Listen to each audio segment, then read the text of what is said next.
Hi friends! Today we are going to be talking about spoon theory.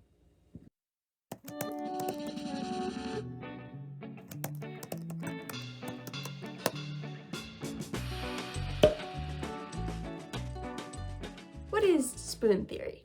Spoon theory is a metaphor that describes the energy that we have to do certain tasks in our life. The term was first coined by Christine Miserandino in 2003. She was out to eat with her friend and she was trying to explain to her friend what it was like to live with lupus. She used spoons around the diner as a physical representation of how much energy she has in a day and how much energy tasks take to do. We call the energy that it takes to do a task a spoon.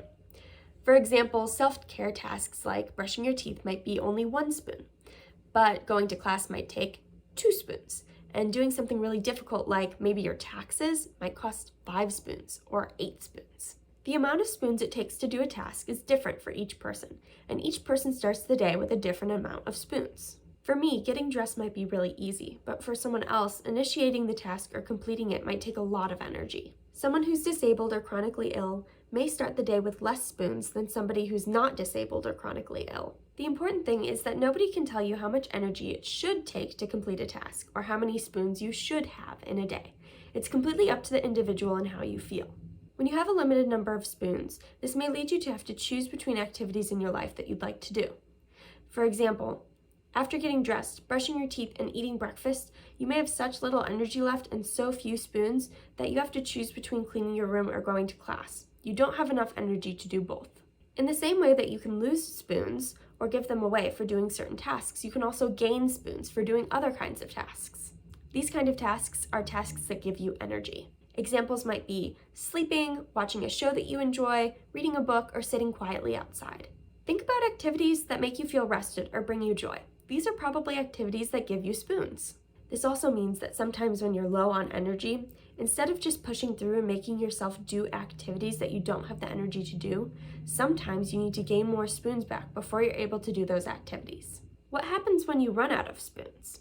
Well, lots of things can happen. How does your body feel when you're exhausted? You might become more irritable or upset.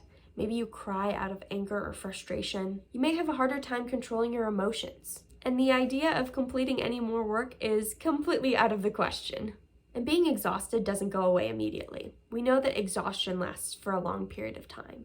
When you go a night without sleep, it doesn't just hurt your body the next day. It takes a few days for your body to recuperate and get back to homeostasis. The same thing happens with other forms of exhaustion: mental, emotional, and physical exhaustion. This is why spoon theory can apply to lots of different kinds of people.